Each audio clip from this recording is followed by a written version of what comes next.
सद्गुरु श्री ब्रह्म चैतन्य महाराज गोंदवलेकर, इनका प्रवचन 18 मई। वृत्ति को भगवान में स्थिर रखें। मेरी देह परमार्थ साधना में बाधक है, ये कहना सच नहीं। वो सहायक होती है या बाधक होती है, इन दोनों बातों में विशेष तथ्य नहीं है।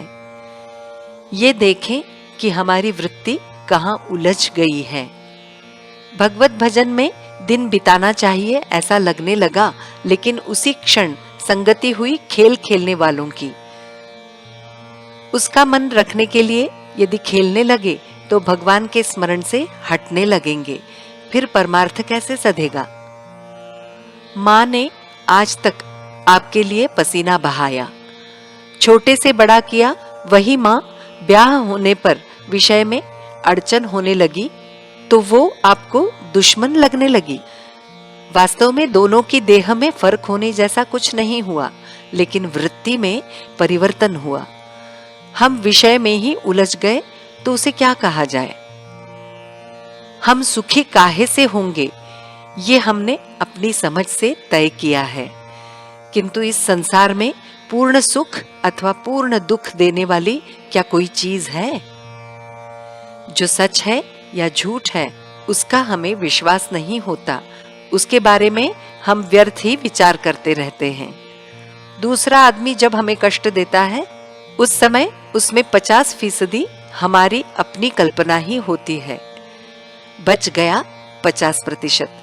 जो बच गया है उसका मैं अपने मन पर असर नहीं होने दूंगा। ऐसी वृत्ति रखी गई तो परेशानी वहीं खत्म हो जाएगी। हमारी वृत्ति लगातार बदलती रहती है और संसार भी लगातार बदलता रहता है। इसलिए अमुक परिस्थिति के कारण सुख अथवा विशेष परिस्थिति के कारण दुख होता है, ये मानना ठीक नहीं है, क्योंकि सुख दुख अस्थिर होते हैं। शास्त्रों के नियम वृत्ति को स्थिर करते हैं।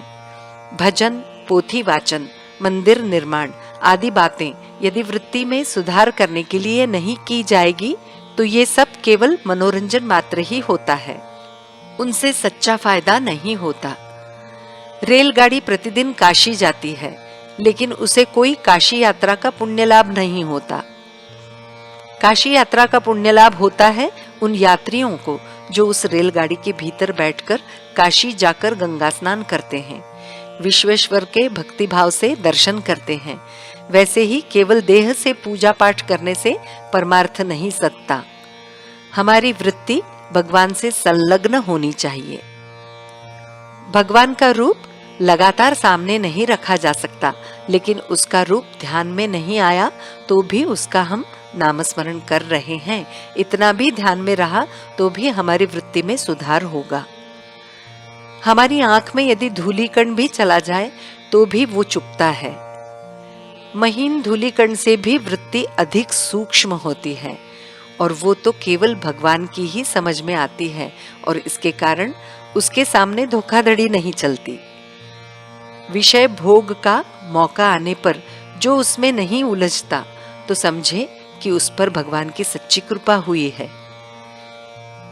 भगवान से अलग ना होना, उसका विस्मरण न होना, उसके नाम स्मरण में रहना, उसी में सच्चा संतोष, शांति और सुख है।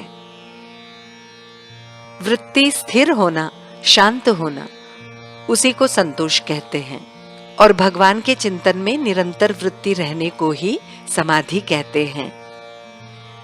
जानकी जीवन स्मरण जय जय राम।